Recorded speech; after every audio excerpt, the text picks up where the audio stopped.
welcome to Technical Session 1 on Computing of 16th Annual International Research Conference of General Sir John Kotalawala Defence University. Now, I would like to cordially invite our esteemed panel of judges to be seated in allocated table.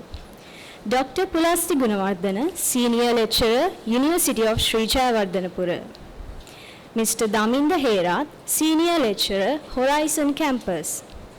Mr. Kalinda Ihalagidara, Chief Product Officer, Oral IT and FITI's Vice Chairman. This technical session is based on the theme of harnessing IoT for smart and innovative solution and will be chaired by Professor P.K.D. Duleepa Pitigala, attached to Department of Physics, University of Sri Jayewardenepura. Ladies and gentlemen, I would cordially invite Mrs. Deepika Vijayasinghe, Lecturer, Department of IT, Faculty of Computing, to give you a brief introduction about today's chairpersons of the session. The Faculty of Computing, heads of the department, invited dignitaries, students, ladies and gentlemen. Very good morning. I'm delighted to welcome you all again to the technical session on harnessing IoT for smart and innovative solutions. It is my privilege to introduce our session chair today. He is none other than Professor Duleepa Pitigala. Professor Duleepa Pitigala is a professor in Department of Physics, Faculty of Applied Sciences, University of Sri Jayewardenepura. He obtained his BSc degree from University of Sri Jayewardenepura in year 2001. Besides, he obtained his MPhil from the same university in year 2006. Moreover, he obtained his master's degree in 2012 and PhD in 2014 from Georgia State University, Atlanta, United States, America. Before joining academia, he worked as a research assistant at the National Institute of Fundamental Studies, Sri Lanka, from 2002 to 2006. Further, he has received the Swiss Federal Scholarship in 2006 and joined the Swiss Institute of Technology, Lausanne, Switzerland, as an external research assistant. Professor Duleepa Pitigala is a renowned expert in the field of organic, inorganic solar cells, low-cost uncooled proton detectors, and semiconductor device materials. He has plethora of research articles published in journals and conferences, and there are more than 1,000 citations. He has achieved several awards and accolades for the outstanding contribution that he made to the field of physics. He received President Awards consecutively from 2004 to 2008, which is awarded by National Research Council of Sri Lanka.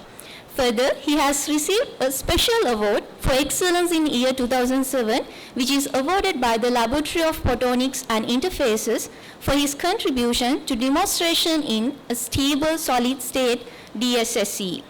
I have no doubt that today's session will be both informative and stimulative. We are honored to have you today as our session chair. Without further ado, I would like to extend a warm welcome to Professor Duleepa Pitigala, our session chair today, to enlighten today's session. Over to you, sir. Thank you. Now I cordially invite Chair, Rapporteur and the speakers of the session to be seated, the appropriate seat allocated for you. Okay, good morning to all. Welcome to this 16th International Research Conference in Computing organized by the General Sir John Kotalawala Defence University. And this is the technical session 1 for today, and the theme of this session is harnessing IoT for smart and innovative solutions. So we have about 5 presentations today. So the first presentation is titled Real-Time Server Room Monitoring System Using Internet of Things Technology. And the paper is authored by Tishan and Ashly from the Department of Computer Science and Software Engineering, NBIM, Green University. And the paper will be presented by Tishan And if I give a brief biography, Tishan is a creative professional with extensive skills, graphical design, web development, social media, and project management. He is also good at multitasking and enthusiastic, confidential character, goal-oriented team leader, and counts on interpersonal skills and organizational planning and critical strengths. His experience in IT is attached to the technology industry, architecture, corporate sector, and designer positioning. So I invite Tishan to do his presentation. Good morning, everybody. I am Tishan from NSPM Green University, and this is my final year project, real-time server room monitoring system using Internet of Things. So this is the content. Let's move on with the overview. The IoT based server room monitoring system is a developed system that utilizes microcontrollers and sensors to monitor various metrics in a server room, such temperature, humidity, and power. It is designed to detect and alert users about potential issues such as vibration, fire, and smoke. NodeMCU microcontroller is used to easily connect these sensors: smoke, flame, AC voltage, and temperature, humidity, and vibration. A LED light and a buzzer is used to alert the user and any factor exceeds in its limit. The system can be accessed through both mobile and web application, allowing users to register and access the required information. So this is the problem that I identified: environmental changes of the server location such as temperature and humidity. A power failure due to electrical changes. Real-time updates and notification alerts are not provided. Lack of solution, fire solution, and smoke detection in the environment. So these are the solutions I have provided.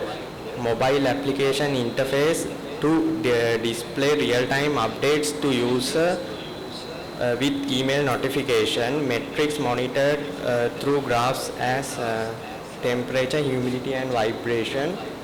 Power failure detection, detect and inform users in the event of a power failure. Fire and smoke detection, LED light and a buzzer is used to alert the user when any factor exceeds its limit. So these are the objects that have been completed to design and develop server room monitoring system using Internet of Things to view the current temperature and humidity, to analyze temperature and humidity over time graph, identification of smoke and power fluctuation, periodically recorded data and subsequently utilized for analysis and graphing of measurements. So these are the sensors that I have used to collect data. The main primary device is ESP32 microcontroller. It is connected with all the 5 sensors, and MQ2 smoke sensor is used to detect the gas and smoke leakage. AC voltage sensor is used to identify the current voltage value. DHT22 sensor is used to check humidity and vibration value. Flame detection sensor is used to the fire detection. Vibration sensor is used to detect the vibration value. Mini buzzer is used to make a sound, and a LED light is used to see the device status, and a battery charger is used to charge the battery. This is the system architecture of the diagram. As you see, there are 5 sensors. These are input devices, and the output devices is the buzzer and the LED light. These 5 sensors has been coded in Arduino code in C++ language, and it is programmed in ESP32 NodeMCU. It is connected with the Wi-Fi with internet, so the data is gone with the Firebase database. and it is stored in Google IoT Cloud. I have developed the mobile application and a web application, so users can use and analyze these data. This is the PCB architectural diagram, the wired diagram. As you see, the ESP32 is wired with DHT22 sensor, flame sensor, these sensors. AC voltage sensor directly powered with the current, AC voltage current. LED light 1 is used to alert these and check these status, and LED 2 light is used to see the charging and the battery life. I have used 3.7 lithium ion battery, 3800 milliampere battery. The booster module is used to take the battery life prolong and keep the battery constant in 5 voltage. I have used a 3.7 battery, lithium ion battery. So it is been constant with 5 by using the booster module. And battery charger is used to charge the battery, and a DC jack is used to power this. So this is the hardware development. As you see, this is the top view, that means the final product, and the sectional view, there is the switch and the charging port, and the internal view, it has been wired. The 5 sensors are wired with this ESP32, and 1 battery is used. This all is placed in a dot board. So while the system testing, as you see, I have used usability testing, so I can show you a video of when the demonstration starts. This is the server, this is the unit in the server box. While coming for the development, these are the tools I have used to development. IoT development, Arduino IDE, it is programmed in C++. Mobile application development, I have used Android Studio with Flutter framework and programming with Dart. For web development, Visual Studio Code, and database is Firebase, cloud platform Google IoT Cloud. Testing has been done manual and usability. Version controller, it is used GitHub. Data visualization, SyncFusion, Flutter chart. Notification attack, I have used a third-party library called ESP32 mailclient.h. This is a screenshot of while compiling and verification. As you see, I have compiled the code and verify and compile it. So there we can identify there are no any bugs in the code. So this is the email notification that comes for the email. serverroom@gmail.com, that was the email address that I have created. This is the server alert. If the high voltage, the voltage value is mentioned, and the humidity value and the smoke detection is there. This is the sample data output. This is the data that comes in the Firebase. So while making this, I have done a data analysis. As you see, I have chosen a question form to gather information for this project. Data analysis and software development has been done with the response I have received. The total number of responses was 88. As indicated here, the first focus was to current method of monitoring. As we see, there are 59% of manual checks, so that's why I have built a IoT based system. Metrics used to monitor, as we see, most of the server room has power usage, and they want humidity and temperature. This is a project management overview. As we see, this project developed system for real-time monitoring system for server room IoT principles. It includes the creation of web and mobile application for remote monitoring and updates. The system utilize Arduino code, Flutter framework, and Dart, and various types of third-party library. Time management, creating a Gantt chart and starting working under 3 sections. They are project proposal, project development and project post-mortem. It took 8 months to complete this project. Cost management, total cost of this project is approximately 10,000 rupees.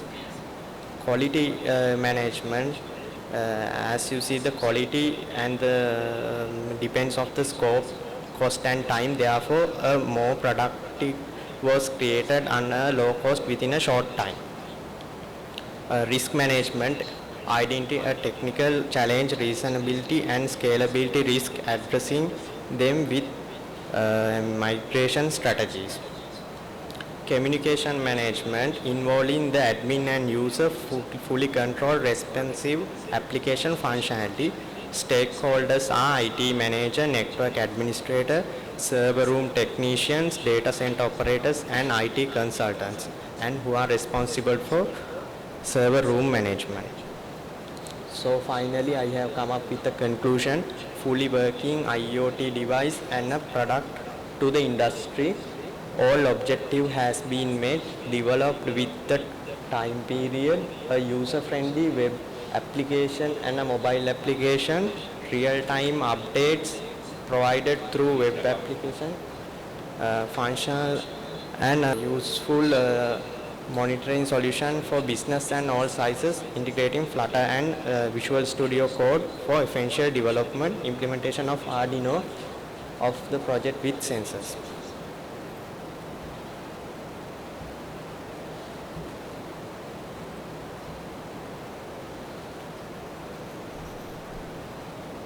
Thank you.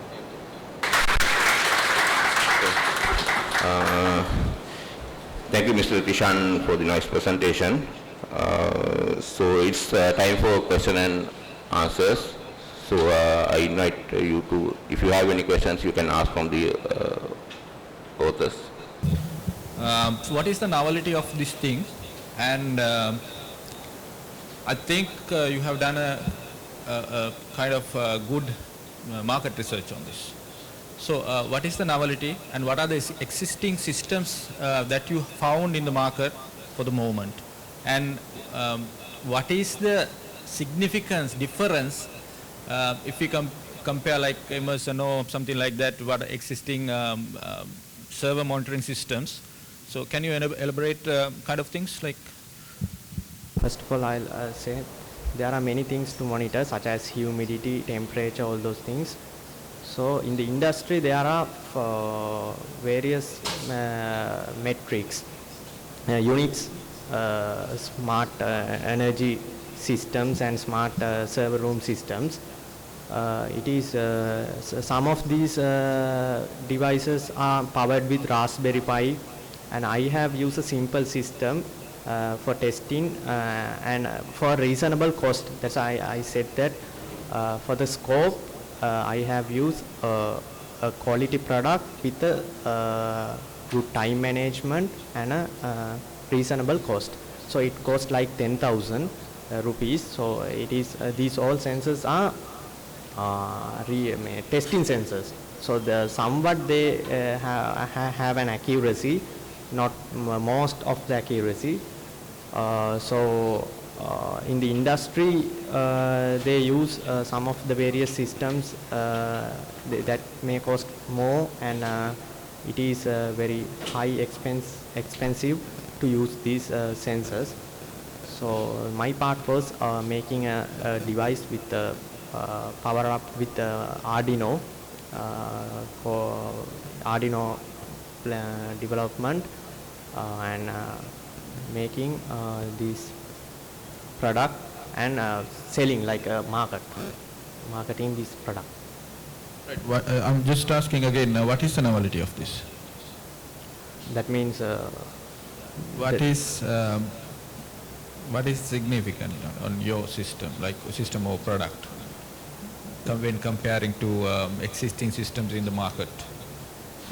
Yeah, my product is the server room monitoring system. We can use this system to monitor and analyze this data. My main target and the point is to gather data. I have gathered some data with these sensors. That means temperature, humidity and voltage value, and we can analyze this data graphically and check whether is this the possible time, do we need to switch on the cooling with the if the heat is going up,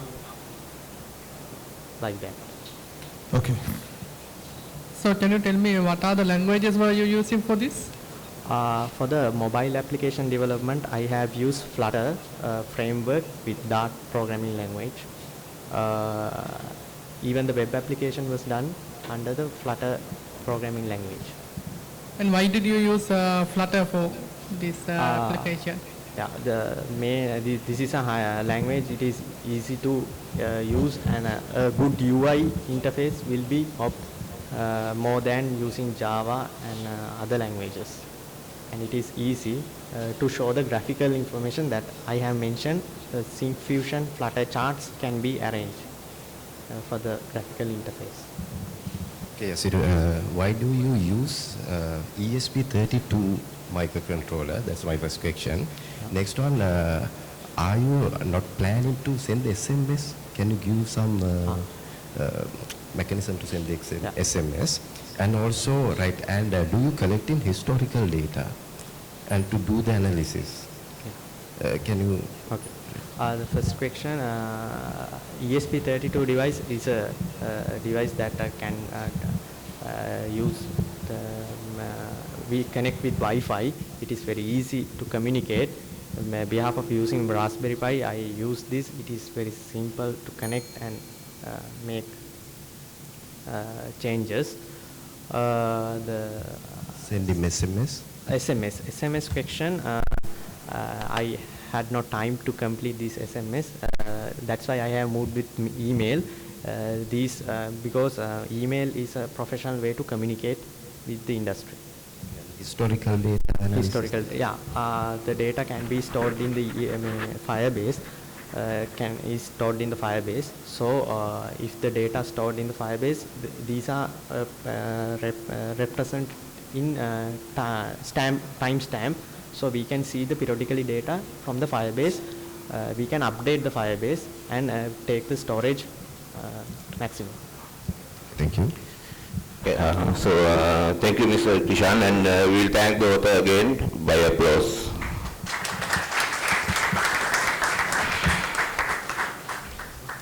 Okay, the next presentation is titled Application of Wireless Sensor Networks and Object Detection in Precision Agriculture, a review. The paper is authored by UI Abeyasinghe, WMKS Ilmini, TN Jayathilake. And the paper will be presented by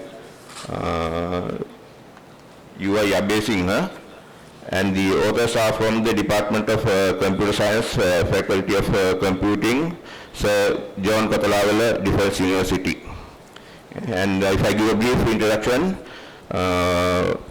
Ilmini Abeyasinghe is a final year undergraduate student who is following BSc Honours in Computer Science degree program at Department of Computer Science, Faculty of Computing at the Sir John Katalawala Defence University. Her research interest includes in the field of machine learning, HCI, data visualization, ITO, and big data analysis. I invite Ms. Abeyasinghe to continue with the presentation. Thank you, Dr. Pitigala. Good morning all. I am UI Abeyasinghe, representing paper ID 149 along with my other co-authors WMKS Ilmini and NT Jayathilake, presenting on Applications of Wireless Sensor Networks and Object Detection in Precision Agriculture, a review. This will be the content that I will be taking you all through in another few minutes. As we all know, Sri Lanka is a country which has a higher value of economy. As we know, economy has had a 3.7% growth as there was a contraction of 3.96% in 2020. All the data and other materials were obtained by the Department of Census and Statistics. It is shown that the agricultural sector has provided a 2% to the growth of the economy when we comparing with the economical depression in 2020. A wireless sensor network is a collection of nodes which has the capability to capture the changes and other parameters in the environment with use of sensors. In a WSN, different nodes can be deployed to perform several types of activities. And each sensor node has the ability to capture data and pre-process them and provide it into a control center. As we know, a sensor node has 5 parts, and they are a microcontroller, memory, analog to digital converter, sensors and transceivers. When we talk about the problem that I have identified, as Sri Lanka is a country with a lot of agricultural facilities, but with the current situation of the country, the production is not sufficient to satisfy the demand, as we are having a higher demand for agricultural things. The demand is increasing day by day, but the production is becoming less because of different factors like fertilizer, pest controlling issues, soil issues and water supply issues. As also, Chena cultivation is mainly carried out in the central province, and it is really hard to protect those crops from wild animals like wild boars and other animals. When we talk about the aim of this research is to review the most optimal method and procedure, develop the most cost-effective device to be deployed in Sri Lanka to monitor the agricultural field remotely while tracking the wild animals entering the field in a more sophisticated manner. When we talk about the objectives of my review, the objectives can be divided into 5 main components, and they can be stated as studying about the related technologies. When we talk about related technologies, there are many technologies that we can use to implement such type of systems. So first I studied about the related technologies. Then after studying about the related technologies and identifying what are the main technologies, then I carried out a review on research work which were carried out by other researchers. Then I analyzed the results obtained from my literature survey. And then I gathered all the necessary devices and which is required to develop my product, and also I prepared the data set. And then I'm currently implementing my proposed system. When talking about the literature review, I obtained more than 100 papers, and from those the most important papers were reviewed, and those are presented here. The paper called Toward Intelligent Agriculture Service Platform with LoRa-based wireless sensor network. They mentioned that the actual measurements were made and 8 best sensors were identified. And they also use a sensor house for the protection of sensors from different threats like sunlight and also rain. When we talk about the paper called Wireless Sensor Network in Precision Agriculture, a survey, they used FGPA as the microcontroller, and they used the ZigBee protocol to make the communication in between the nodes. A new agriculture monitoring system based on wireless sensor networks paper used. The workers were capable to control IP cameras remotely, and they used MICA's mode nodes because of the low power consumption. And also PC104 along with Atmega 128 was used because only the PC104 was not able to do the processing activities. The paper called Environment Monitoring and Early Warning System of Facility Agriculture based on Heterogeneous Wireless Networks mentioned that the real-time data obtained by the system was highly accurate and stable. The paper, An Efficient Wireless Sensor Network for Precision Agriculture, stated that the throughput of random topology is less than the throughput of grid topology. So they recommend the grid random topology. And also more packets were delivered to the destination using grid topology compared to random topology. But as when we consider throughput, they recommend that the random topology will be the best for the sensor network. Design of the node system of wireless sensor network and its application in digital agriculture mentioned that WSNs are low cost, high accurate and a flexible method when compared to traditional agricultural processes. The paper called A Review of Wireless Sensor Networks, Wireless Sensors and Networks Applications in Agriculture stated that WSNs for large systems should comprise of low-cost sensor nodes, proper framework for modeling and decision support.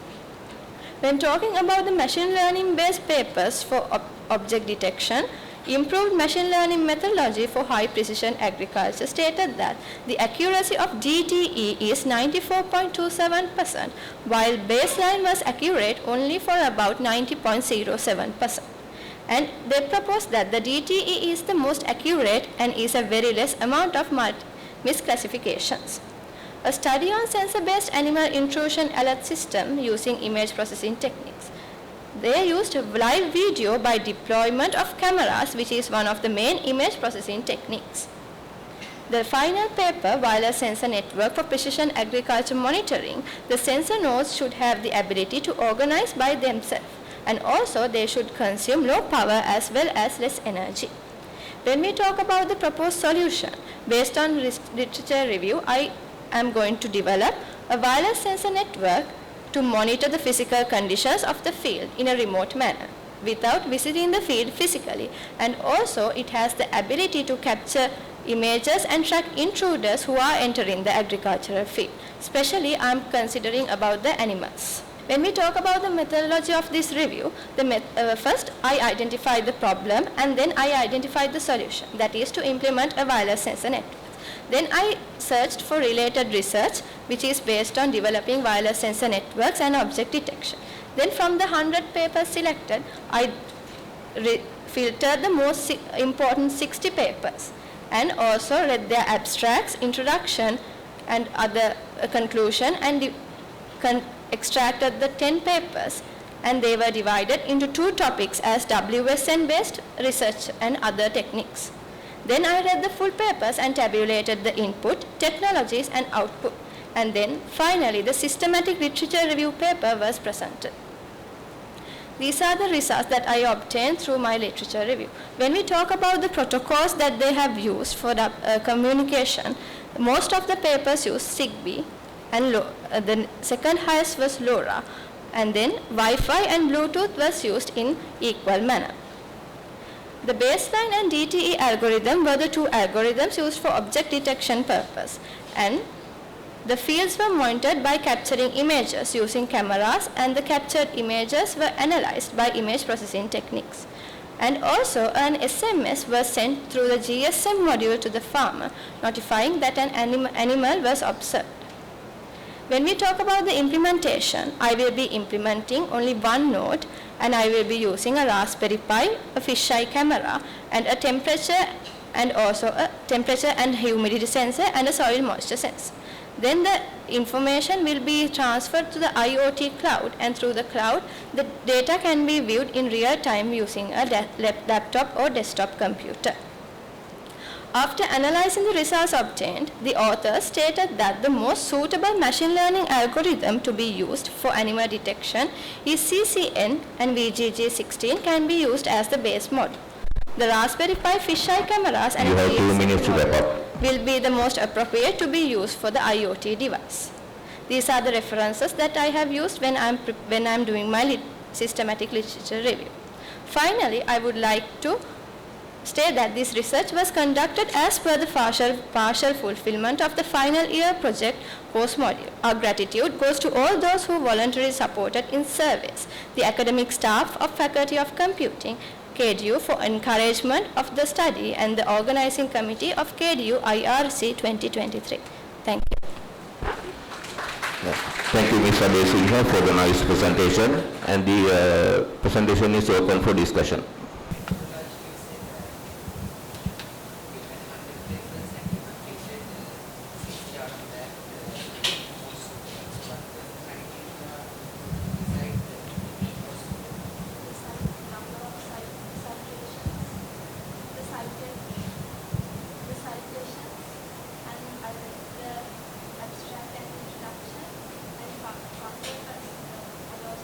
At the source. Some were from ResearchGate and some were from IEEE Explorer. So mainly I consider the number of citations and the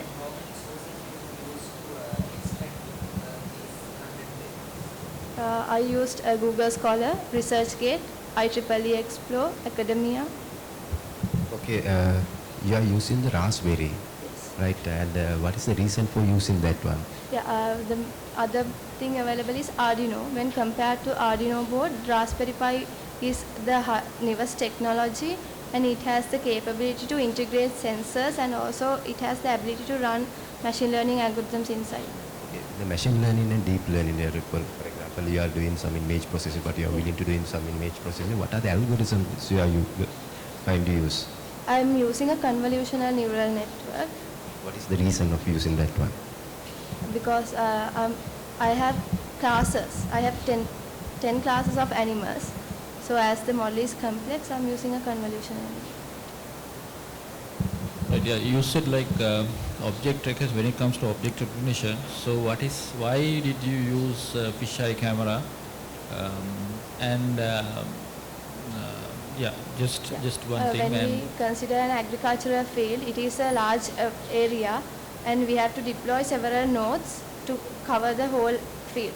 So if we take a fisheye camera, it has the ability to capture images in night also. It has night vision. Yeah, it based on not only fisheye camera, so every camera got night vision now itself, right? Yeah, so, and it has a wide angle capability. Okay, So, have you identified the area that you can cover from one camera? yeah, one camera has the ability to cover about 180 degrees. Right. So to cover 160, we have to deploy 2 cameras. So the whole angle. No, I'm can just asking about like the accuracy when it comes to let's say 160 degrees, but how far and what is the total area that you can cover with one camera? We can adjust the lens of it to. Okay. All right. So next challenge is like when you sending it to the cloud. Yeah. So what is the plan? What was your approach? Still, I'm in the process of implementing it, so I have to research on that and implement the cloud connection. All right. Only Have that you, is. yes. So I'm just thinking like so when you are capturing data from the camera, so what is the mode that you are planning to communicate with the cloud? I have to search on it. Okay. So and one last question, like so why did you use sensor networks? Because there are several sensors, and if we take a large land area, we have to deploy several nodes. So in order to have a communication between the nodes, we can implement it easily using a sensor network. So what is the use of communicating between those nodes? So when we are going to take the input to the IoT cloud, all the nodes should be able to give the input. So we have to make a LAN inside that. So it will be easy if we use wireless sensor network.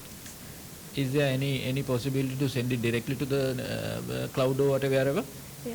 Without communicating through the node? So I'm planning if one node detects an animal in that direction, I'm planning to send an message inside the nodes alerting that an animal is detected. Clear. Thank you. Can you tell me what are technologies were you planning to use for connecting with the cloud and camera? Basically, I'm using Python to make the model, and the web application is also made based on Python. I have to study more on how to connect the IoT. Have you tried?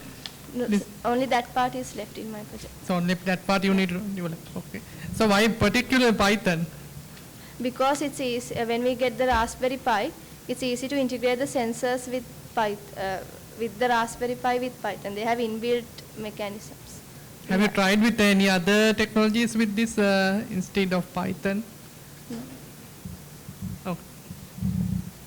Have you tried like so crop identification, like bug identification for that? Like, do you have any idea to improve this thing to that level? Not only the object identification, like let's say, so I do understand you are using like fisheye cameras. You can't do it at that fisheye camera. But do you have any idea to develop this thing for that in that level, so like to identifying the bugs and everything, like in the whatever the. Yeah, I would crop? like to. Okay. Okay, so thank you, Ms. Abeyasinghe. So we'll thank the author once again by applause. Okay, the next presentation is titled Deep Learning Based Approach for Detecting Dust on Solar Panels. The authors are WMTN Weerasekara from Department of Information Technology, Sir John Kotalawala Defence University, and the other author is MWP Maduranga from Department of Computer Engineering, Sir John Kotalawala Defence University. And the paper will be presented by WMTN Weerasekara. And if I give a brief introduction, Tarushi Weerasekara is a BSc Honours Information Technology graduate at the Department of Information Technology, Faculty of Computing, Sir John Kotalawala Defence University, Sri Lanka. Her current research interest includes machine learning and image processing. So I invite Ms. Weerasekara to go with the presentation. Good morning everyone. I am Tarushi Weerasekara. My research is dust detection of solar panels using deep learning technique, and this is my content. Let's move to the introduction. Solar panels work by converting light into electricity. Solar energy is a fully renewable energy source. Owing to their constant exposure to a variety of environmental conditions, solar panels are more likely to accumulate dust, bird dropping, industrial waste, etc. Some cleaning technique includes substances and chemicals that absorb dirt and speed up the degradation process, which affect the appearance and primary function of solar panel. So, frequent cleaning of the solar panels is also important in order to optimize photovoltaic generation, but manual cleaning in these areas is challenging. Studies have found that if solar panels are not cleaned for 6 months, the dirt can lead to a 35 to 40% drop in power generation. The ability to detect dust is critical to ensure that panels are clean. When talking about gap with existing system, there are some detecting systems, but they use very expensive equipment, sensors to develop the system. But by using proposed system, we can easily detect dust, and it is low cost design. And the next thing is proposed system use deep learning technique to detect dust. For build up this system, we don't need lots of equipments. We can easily develop this. When talking about the research problem, the problem is dust built on solar panels is a major issue because that reduces energy production. Dust of the surface of solar panels can block sunlight from reaching the photovoltaic cells. It's low efficiency, hotspot and overheating, maintenance cost and potential damage. So we cannot get maximum output as we expected. When talking about research outcome, proposed system is developed to detect the dust on solar panels, and this is implemented to an organization where they distribute solar panels. Novelty, this system is low cost and it implemented to the organizations where they distribute solar panels. In Sri Lanka, there is no any proper system for maintenance side of the solar panels. Certain regions experience minimal dust accumulation on solar panels, while others encounter significantly higher level of dust buildup. Because of that, the maintenance time should differ area to area. Proposed system simplify the maintenance process. When talking about systems methodology, we have to create a data set for model training. So I use 3 classes like clean, dust less than 50% and dust greater than 50%. Altogether, there are 1,300 images in all 3 classes, 600 for clean classes and 500 for others. There are 2 parts like training and validation set. Normally, we allocate 20% of the total images for validation. When talking about the data pre-processing, it refers to the steps and technique applied to prepare and clean the input data before it fed to the training. I use several steps like data rescale, zoom range, target size, batch size. Batch size means set divided into smaller group, and class mode is I use categorical class. After pre-processing, we have to train the model. In that model, there are 3 convolutional layers and 3 pooling layers and fully connected layer. Convolutional layers used in image processing tasks to learn features, patterns. I use radio activation function and then model validation and evaluation. As I mentioned before, this is my data set. So This is the CNN life cycle. It has input layers, convolutional layers, pooling layers, dense layers and output layer. When talking about input layer, it takes in the input images and passes it into the next layer. When talking about convolutional layers, main building block of the CNN, and these layers apply to a set of learnable filters to the input image. Pooling layers, this helps to reduce the computational complexity of the model. Dense layers, fully connected layers that take the flattered output from the previous layer and transform it into the vectors of class probabilities. Output layer, this produces the final output of the model. This is my model summary. When talking about activation functions, for convolutional layers, I use ReRU function. It can speed up the training process. And output layers, I use softmax. I use to ensure that the output values are between 0 to 1 and sum up to 1, representing the probabilities of each classes. For optimizer, I use ADAM. Optimizers used during the training of CNN model to minimize loss functions and improve the accuracy. And the right side, you can see the model summary. I have 3 convolutional layers and max pool layer and flattened layer and 1 dense layer. This is the result of training model. I got 91.85% training accuracy, and the confusion matrix used to evaluate the performance of classification model. There are 500 training images in clean class.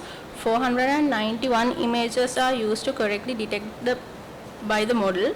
In dust greater than 50 class, 342, and dust less than 50 class, 361 images detect correctly. When talking about the classification report, clean class numbered as 0 and others are 1, 2. Precision means ratio of correctly predicted positive observations to the total predicted positives. Recall cares only about how positive samples classified. F1 function combines the scores of precision and recall. Along with the dust detection part, I am implementing a web application for the solar panel distribution company. Maintenance group can upload image to the system and detect the dust level. At the same time, send notification to the users about the dust level. That's my conclusion. These studies focus on detecting dust on solar panels using a deep learning technique, specifically a convolutional neural network. The trained model achieved a train accuracy of 91.85% after 50 epochs.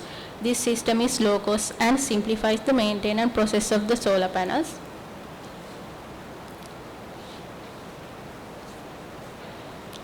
These are my references, and thank you. Okay, thank you, Ms. Weerasekara. Thank you, Ms. Weerasekara, for the nice presentation, and the paper is open for discussion. Yeah, I'll quickly show the questions. My very first question is, from where you got the data set, and from? Okay, so what are the countries and regions you focused? This is implemented for Sri Lanka. No, I mean for the data set, what are the countries? Let's say if you go for UAE or Dubai or something like that, the dust level is very high. If you go to Canada or UK or some other region, so dust level is very low. And other thing is, when comparing to this thing like less than 50, greater than 50 and clean, how do you validate? There are several data sets in Kaggle for clean and dirty. So in dirty, I classified it into the dust level 50, greater than 50 and less than 50.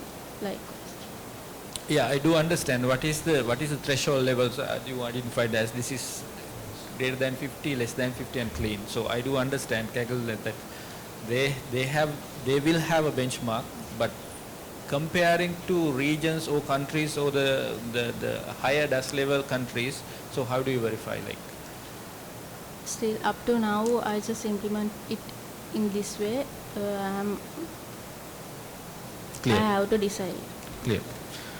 So my question is, you said that accuracy level is 91 something. So how do you say so? What I is the- trained the model and I got 91.85 accuracy.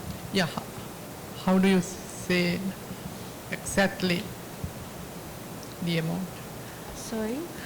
How do you say exactly the amount of 91% so and so? So because the data, sample data you took from which country you have took? There's no specific country. Okay. How about your web application? What kind of thing you are going to do through that one? It's mainly for maintenance part of the solar panel distribution companies. So the maintenance team can upload images to the system and can detect dust level of particular solar panels. And after that, the notification sent to the users about their dust levels. Okay, thank you. Yeah, Puta, I have a small suggestion for you. Have you attempted data augmentation? No. Data augmentation No. techniques? Right, I think training accuracy 91% you mentioned, right? So we cannot directly rely on whether when you put it to the prediction that we are getting the same accuracy. So you have to check for the validation accuracy as well, right?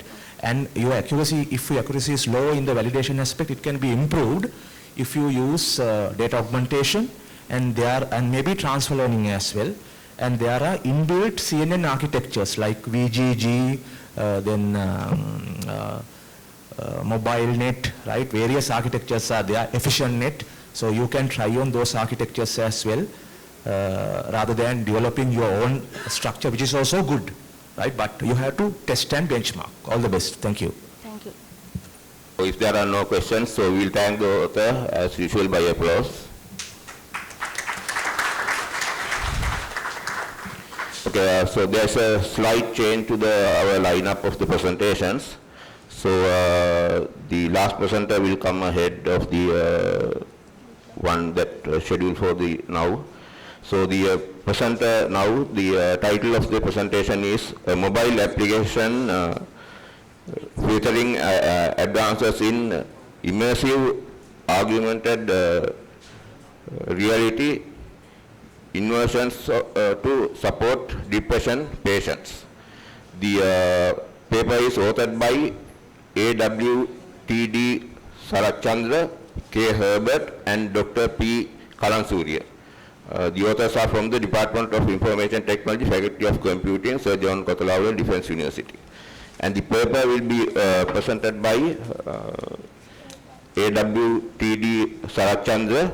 And if I give a brief introduction, Tishan Sarathchandra is third year undergraduate who is currently following BSc Honours in Information Technology at the Department of Information Technology, Faculty of Computing, Sir John Kothawala, Defence University, Sri Lanka. So the podium is open for you. Good morning, ladies and gentlemen.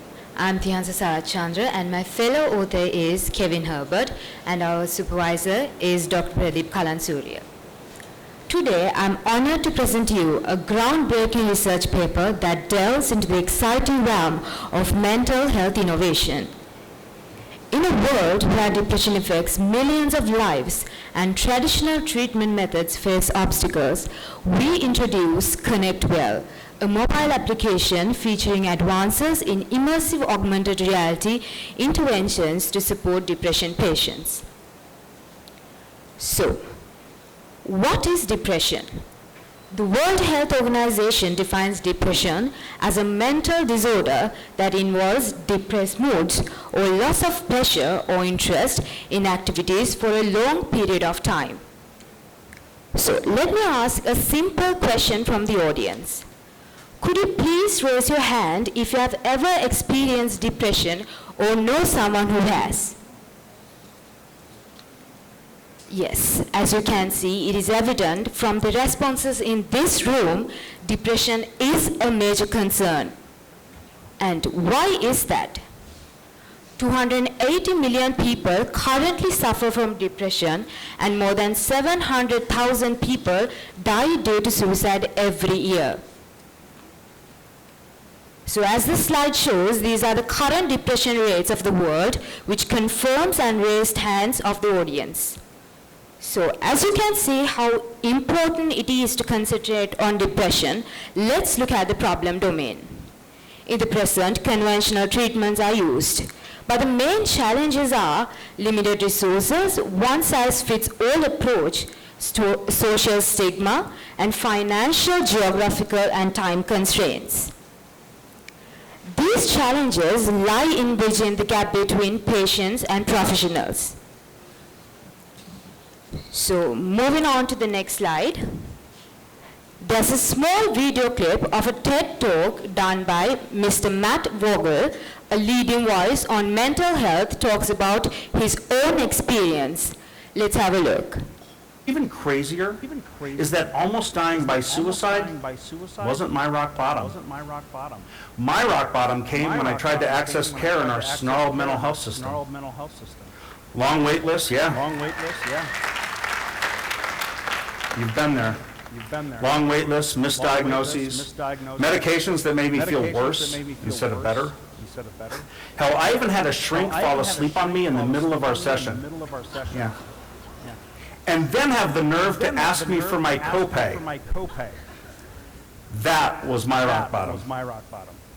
And I'm not the only one. So as you saw in the video, he highlights and confirms the challenges faced when seeking for mental health guidance. The video also confirms that this is a global concern. To get a broad knowledge about what has been done in the past to address this problem domain, we conducted the literature review and found out the existing technologies which are used to address this problem. And this slide shows the findings. The first column shows the apps, and the first row shows the pre-existing features. And as you can clearly see, augmented reality has not been used in any of these apps. As the methodology of this research, we went with a mixed method approach with both qualitative and quantitative methods. As in the qualitative method, we interviewed some consultants and counselors to get more insight. And as for the quantitative method, we distributed a questionnaire among a diverse group of individuals to get lived experiences. So the key findings of the qualitative methods are that the experts emphasize the importance of support from loved ones and professionals. The key findings of the quantitative method, and as you can see in the chart, it says the majority of the participants have experienced depression or know someone who has. In the pie chart, the majority of the participants thinks that it will be helpful to automatically notify the loved ones when they are feeling unstable. And in the bar graph shows the statistics of what activities people are willing to engage in an unstable position. With all the research and findings, we came up with a solution, which is Connect Well, which basically means connect well with depression patients. It is a mobile application that utilizes augmented reality and artificial intelligence to support depression patients. So at first, let's focus on the groundbreaking feature, which is patient-therapist communication through augmented reality. This feature enables patients to have face-to-face sessions with their professionals as well as their loved ones, such as family and friends, no matter their physical location. This slide shows how AR works in human interaction by creating immersive and interactive environments. And as you can see, it says, augmented reality is the technology that aims to digitally integrate and expand the physical environment of the user's world in real time by adding layers of digital information. So here's a small video clip of an example of what we mean by this. What if there was a better way to collaborate? A better way to build and work together? But what even brought us closer, as if we were sitting next to each other, face to face. So as you all saw in the video, AR helps connect in a realistic way where the patients can feel the presence. The basic devices that can be used for this technology are mainly smartphones, tablets, and smart glasses. While the advanced technologies are HoloLens and AR kits, these devices obviously create a better vision and higher quality than basic devices. Here are the key features of the proposed solution. The highlighted features are the AR-based features, and the other features are pre-existing features. Guided meditation, where the users can interact with virtual features to encourage relaxation, such as peaceful landscapes or soothing natural scenes. Group therapy sessions moderated by licensed therapists through AR, so patients can interact with those going through similar circumstances. Skill building exercises where AR can be used to create interactive simulations and scenarios that give people a safe and controlled setting to practice coping mechanisms. An AI-powered chatbot that serves as a virtual friend and provides daily support to sufferers. The chatbot offers sympathetic responses, identifies useful resources, and offers coping mechanisms. Comprehensive resources, a directory of nearby pharmacies and medical facilities which are tracked using Google Maps as an API, emergency contacts, an audio content database including certified audios of therapists and counselors all around the world. Pill counter, users can track their prescribed medications and receive notifications when pill count fall below a certain threshold. Personal diary and goal setting that enables users to establish daily, weekly, and monthly goals. Mood tracking through questionnaires. The app includes a feature to track users' mood through questionnaires with automatic notifications to emergency contacts in case of negative responses. You have 2 minutes to wrap up. Decision-making progress, daily messages, and notifications prompt users to reflect on their decision-making process and emotional control. Integration with IoT smartwatches to track patients' psychological data such as heart rate, temperature, and sleep patterns. When the system detects abnormalities or fluctuations in the user's monitored parameters, it automatically notifies the emergency contacts. Administrative privileges for professionals where they are able to conduct group therapy sessions, personalized therapy sessions, resource sharing, and progress tracking. So the conclusion is, depression is a global issue, and ConnectWell offers an innovative solution to bridge the gap between mental health care. By seamlessly integrating augmented reality, artificial intelligence, and mobile technology, it provides a personalized and a compassionate approach to support individuals dealing with depression. These are the references, and thank you.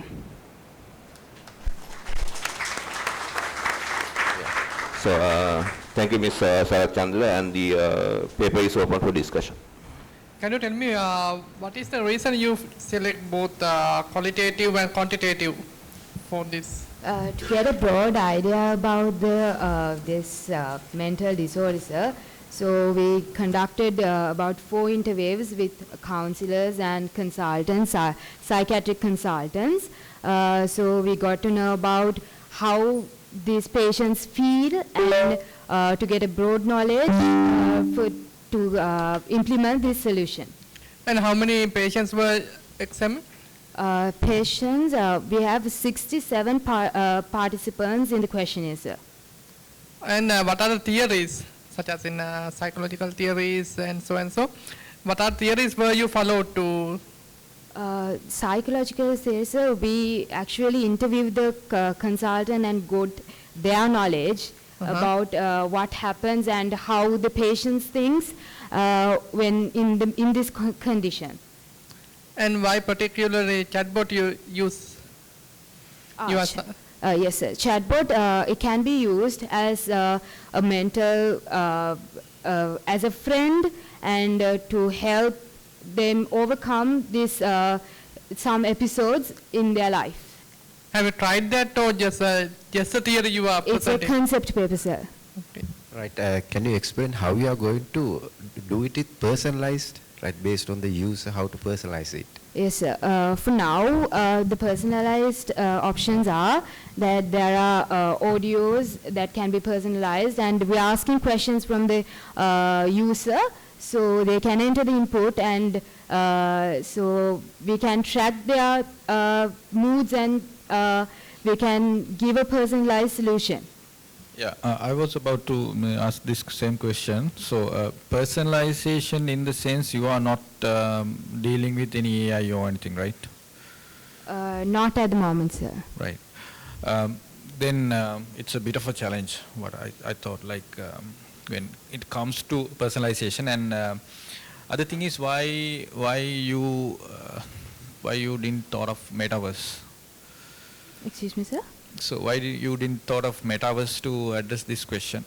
Like, we thought that augmented reality is the best solution because it connects the patient in a realistic way, so they can feel the presence. Yeah, metaverse is kind of ahead from that. Like, yeah, okay. So a kind of suggestion. Like, thank you. Thank you, sir. The readiness of depressed people to accept the technology and use whatever the solution that you are proposing, whether they are ready to use. So you have to discover that aspect as well. Yes. Just a suggestion. Yes. Thank you, sir.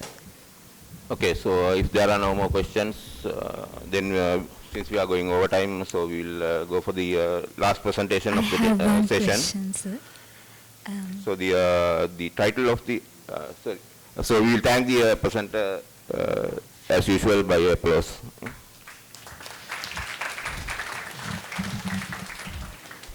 Okay, so the last presentation of the session is titled Robotic Marionette Puppet Controller with Shadow Effect. The paper is authored by UDI Perera, MAST Goonatilake and B. Hettige, and the paper will be presented by B. Hettige. And if I give a brief introduction, Dr. B. Hettige is the senior lecturer at the head of the department of the Department of Computer Engineering at the Sir John Kotalawala Defence University. He is currently doing research in the field of intergenous research, local languages, computing, multi-agent systems. So the podium is open for you. Good morning, sir. Good morning, ladies and gentlemen, my dear student.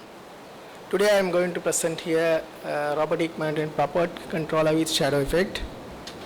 Actually, first of all, I will give a brief introduction on this research because I am one of the authors of this paper, and today other authors are unable to present this. This is why I am here presenting it. You can see in each country they has own trademarks. If you look at on Sri Lanka, there are different trademarks, but we can see Robotic. It's a trademark of our country. When you say Robotic, you all know that there is a city of this country, and there are a lot of creative things you come to your mind. But what is the actual situation of Sri Lankan Robotic? That's not good. Because we have found that there are only 10 families now involved into the Robotic. That is big disaster for the country, because after a few years, what happened to the Robotic? Because there are no people involved into the Robotic, then that's over.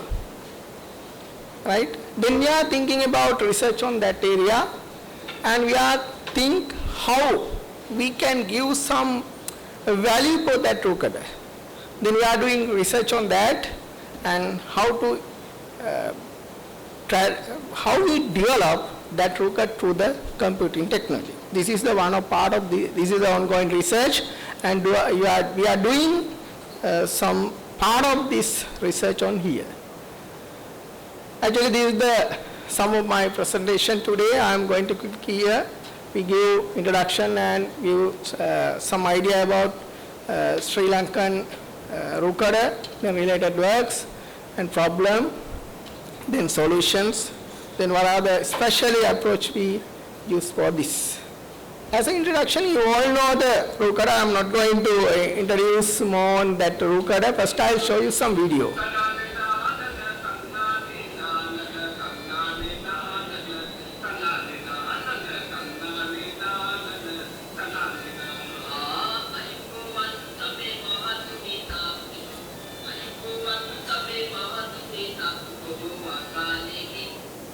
Right. Now I think you can take some feeling, right?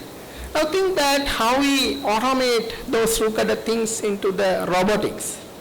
Actually, it's not a, there are so many robots are there in the world now, right? Then how we implement this kind of thing into the robotics? That is the one big problem we have.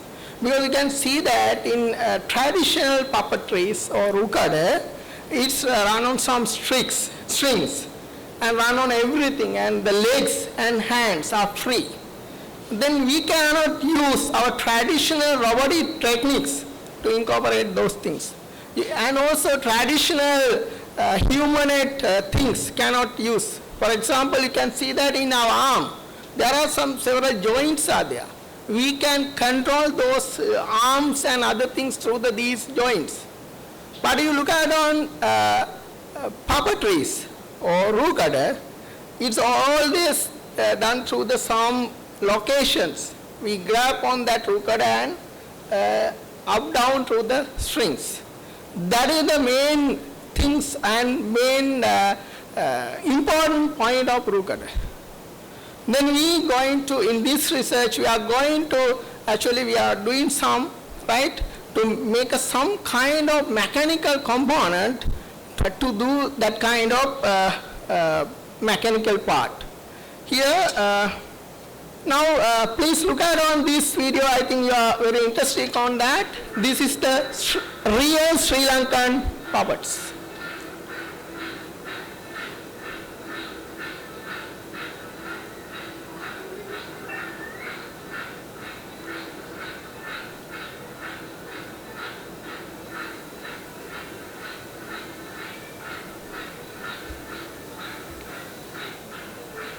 Actually, I'm tell one words for this one. This done by the grade 5 student, school children, and he is only one family of Rookada, right, in that area, right? I think you can see that guy on, I think some television show that student is also there, right? Then look at on that how they run that Rookada kind of things. They use some sticks and control this thing by their hand and moving around the stage likewise. There are traditional method, very important point here. There are a lot of traditional mechanism are there. How actually run these puppetry things, right? And I think you can take the idea. Then if you look at on traditional way for doing research, we are studying on a lot of existing robotics and other things. But we can see a lot of papers to develop some robotic way, right, and some other Rookada kind of puppet shows in other countries. But we can't see in Sri Lanka there is no such a research is going on. Then actually we can't find, we don't know actually some there is there. Right, then what is we are going to build, our proposed solution is, we are going to generate a puppet with a robotic based automatic controller that has special mechanism to detect properties, that mean human expert tasks. That is very important, right, because they have technology and they have their traditional mechanism. Okay. Then the next question, how we take that concept, what is the approach behind that? Then we use an approach, very famous film. We will add on that. Actually, very famous film in now, what is that? Anyone give the name? Yes. What is the technology? Yes. The shadow approach. Then robotic component can see the robot, see the component of something, and then according to that, right, according to that component or some kind of moment, the robot can capture everything. This is our technology. We use shadow approach to see how actual puppets are work. Then we try to build up our puppet can run at least the same thing on that. That is our mechanism. Why we select this one? Then the reason is that if you're going to look at on traditional puppets, right, we need to perceive their technology. We need to perceive, we need to protect their, their original capability. Then we need to show you that, right? Otherwise, the original puppet show is not such good. Then what we are going to do, I am quickly going through that part. We identify what are the locations. Then puppets can be joined. And there are some concepts are there behind on that. Especially we can use for cross sticks or four-line quick sticks. There are different texts they use. We actually try to take those concepts and we identify what are the most suitable location for that. Then we need to think that what are the transfer mechanism, right? You have 2 minutes to wrap up. Okay, sir. Right, then we need to, what are the transfer mechanism for that? For the motion transfer part is there. We identify more than 12 mechanism to how to transfer it's mean how move the puppetries. That is a very important part because otherwise, for example, you can like this and you can drag here, there is a one moment and there is this way is another moment. There are set of moments are there. We need to drag those things, right? Then this is the interesting part. You can see we use the technology like motion space detection technology and we detect we take the actual puppet show and detect the process of angles through the computing, right? And we collect the data set. And we are going to, nowadays we are collecting those data sets and we are transferring that data set into our mechanism and identify what are the movement we can actually done. Because we can see that different mechanisms are there, different coordinates are there. We can capture those coordinates through this program and collect the data. Then by using those data, we extract the actual mechanical coordinate because this is run on the 2D plane and it has a 2D coordinate. We need to match those 2D coordinates into the 3D coordinates and actual working coordinates. It means that you can see that only we have to do what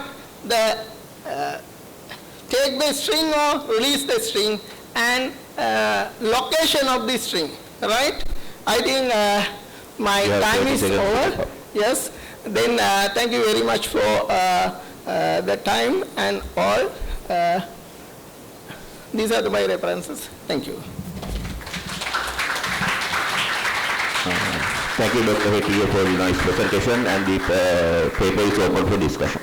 Yes. So you have told that you are using 2D coordinates. What I suggest. It is better go with the 3D coordinations, right? Because normally these kind of things happen for the cartoony things such as puppetoons we said. So we are using 3D coordinates such as X, Y and Y Z. Yes, so, that's taken. Yeah. Can you tell me what is the novelty in this one? Actually, this means that then technically wise we are not say there is much novelty on that. But in the approach wise, what we are going to do, we are going to simulate, right? What our plan is simulate how actual Sri Lankan people, how they doing their Rukata kind of things. And we going to simulate and identify their mechanism and also their rhythm. Especially if you are the high intelligent person, but you are going to run a Rukata show, you can't do that. Because there is a rhythm they have, some rhythm, because we are a human, but we can't show that Rukata also, it's not much popular and it's not good. Then we are going to identify the rhythm, how they are doing that part, right? then through these existing root cutter shows and other things, and try to implement those things into the mechanical things. That is our ideas. Okay, so this is just a hypothesis, or are you working on this? Yes, actually this is still going on this research, and we are in the middle state of research. Okay.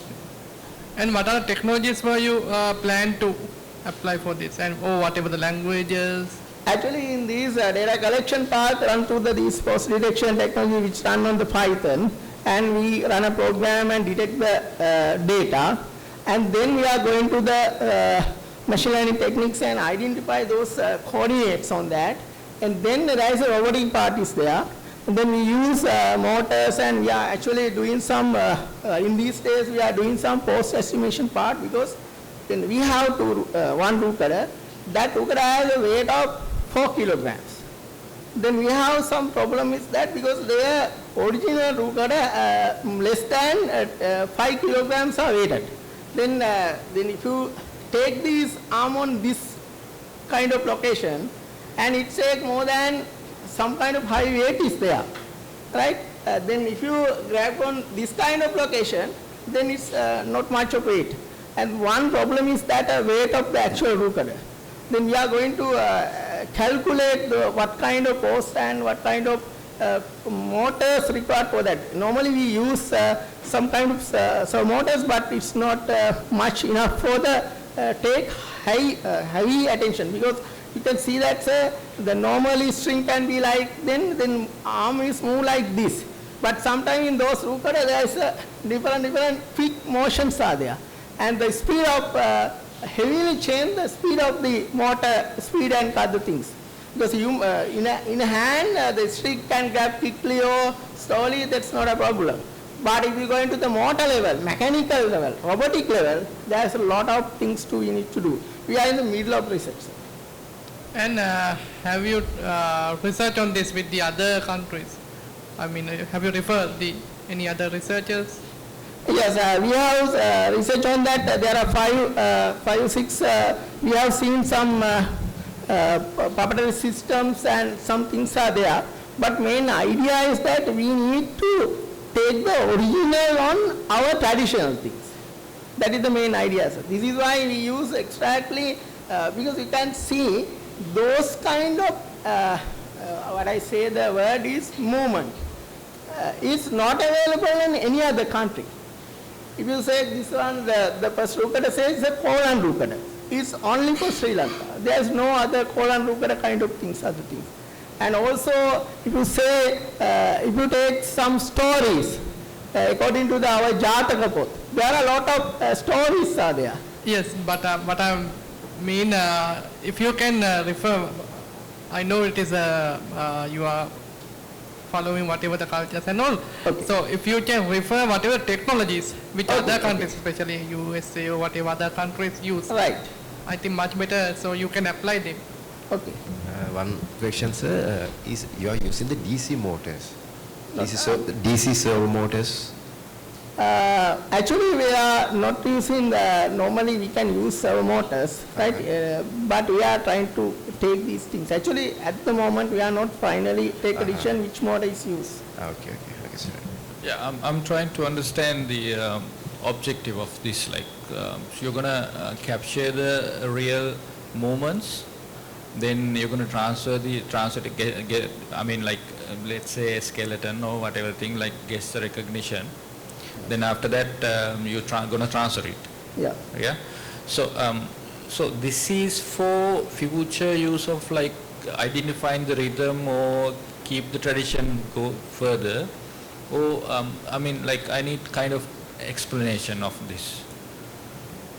It's mean that I'm not well taken, sir. Yeah, I'm trying to understand. Like you said, like you need to identify the patterns, right? Yeah. Yeah. Then by identifying the patterns, what is your objective then? Yeah.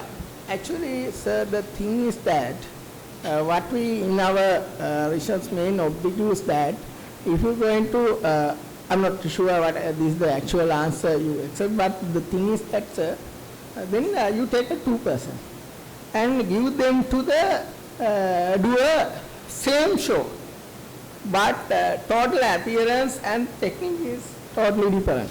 Correct. Right? Okay, so thank you very much. So we are running over time, so I will not take much time. So that is the last presentation, and before concluding, so I think we had a very informative session. There were many new developments. You have some ideas, and I believe most of the presenters are undergraduates. So it's very interesting to see that undergraduates are working this kind of new developments, new ideas. So I encourage all the undergraduate students and all the researchers to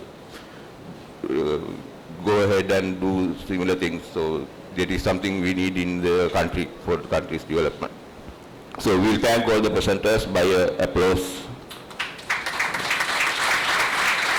And I would also like to thank the judge panel for doing a hasty job by judging them. Okay, so with this, yeah, you can. So with this, I will conclude this session. Thank you very much. Ladies and gentlemen, now we have come to the end of the computing technical session 1. It's time to sum up the session, and I would like to invite the chair of the session, Professor PKD Duleepa Pitigala, to present the certificates to the presenting authors. Yasuru Tishan.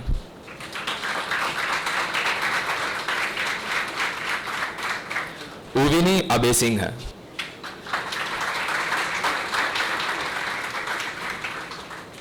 Tarushi Weerasekara.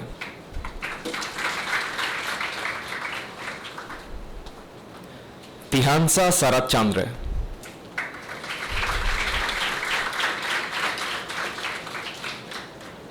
Dr. Buddhita Hettige.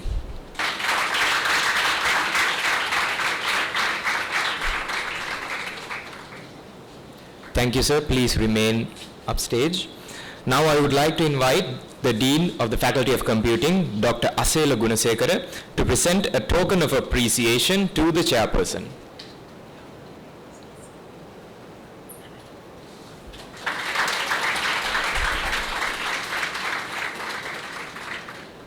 Thank you, sir.